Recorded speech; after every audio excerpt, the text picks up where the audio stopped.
Dear Prime Minister Zoran Zaev, dear Deputy Prime Minister Artan Grubi, dear Minister Sharpaska, and dear Mr. Selkovsky, dear guests and representatives of media.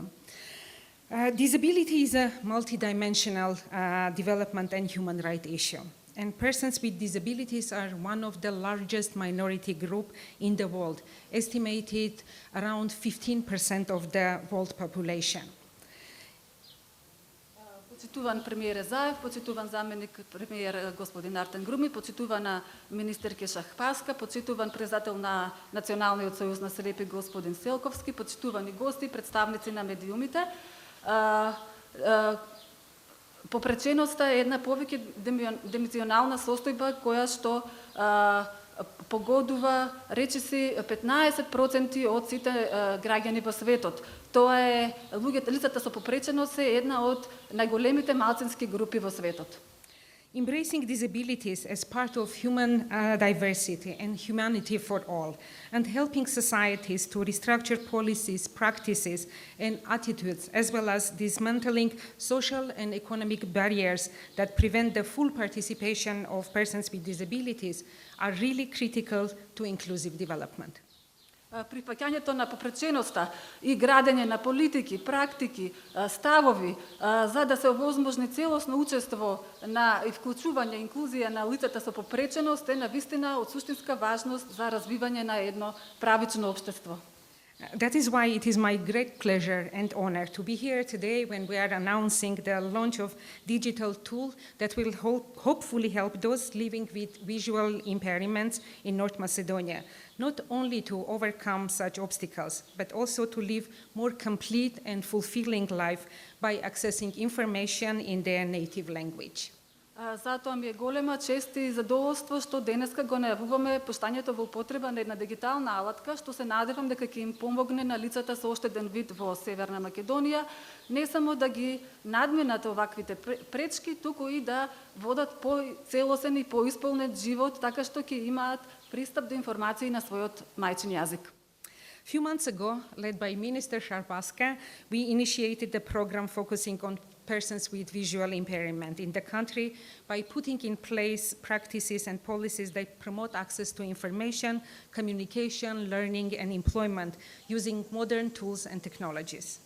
Пред неколку месеци, предводени од министерката Шахпаска и Министерството за труд и социјална политика, започнавме една програма што се фокусира на лицата со оштетен вид во земјата, така што воведовме, воспоставивме нови практики и политики со кои што се унапредува пристапот до информација, комуникација, учење и работа, односно вработување со користење на модерни алатки и технологии.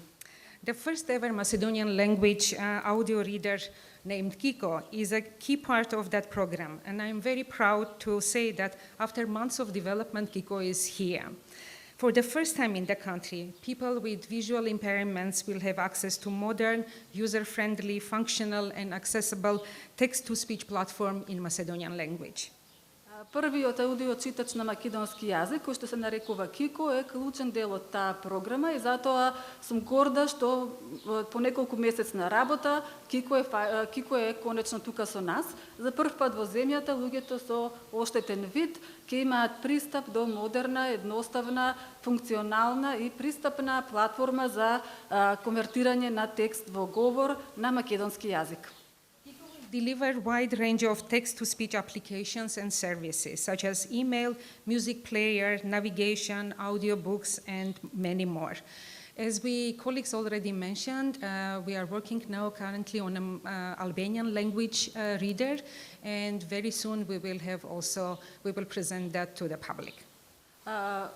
Читачот на македонски јазик Кико ќе испорача широка лепеза на услуги и апликации, како што се електронска пошта, музички плеер, навигација, аудиокниги и многу друго, како што спомнаа моите соговорници предходно. Во моментов работиме на апликацијата на албански јазик, која што наскоро ќе биде, се надевам, пуштена и таа во употреба. Kiko is an important milestone in UNDP's more than decade-long commitment supporting national stakeholders in fulfilling their commitments towards the implementation of International Convention on the Rights of the People with Disability. Convention reaffirms that all persons with all kinds of disabilities must enjoy all human rights and fundamental freedoms, but also intend to protect the dignity of persons with disability. Кико е важен момент во повеќе годишната посветеност на UNDP во поддршка на националните чинители да ги исполнат своите заложби за спроведување на меѓународната конвенција за заштита на лицата со попреченост. Конвенцијата нагласува, потврдува дека сите лица со сите видови на попреченост мора да ги уживаат сите човекови права и основни слободи, но има за цел исто така и да го заштити достоинството на лицата со попреченост. I hope that Kiko will serve as a foundation for further development of similar digital products designated to make everyday life for people with disabilities a little bit better. И се надевам дека Кико ќе послужи како основа за натамошно развивање на слични дигитални производи кои што ќе им го малку олеснат животот, секојдневниот живот на лицата со попреченост. And before I conclude, I would like to encourage you all to spread the news, to tell your friends and your family, even, they don't need this application. Maybe they will know other people who will really need that. And the more people will use this application, the bigger the impact will be and the better life will become in the country. Thank you very much. И пред да завршам, сакам да ве охрабрам сите, да ве потикнам да ја расширите оваа вест, иако можеби вие лично немате потреба да ја користите оваа апликација, можеби некои од вашите познаници ќе имаат корист, така што се надевам дека што повеќе луѓе ќе ја користат оваа апликација, ќе има поголемо влијание во општеството. Ви благодарам на сите.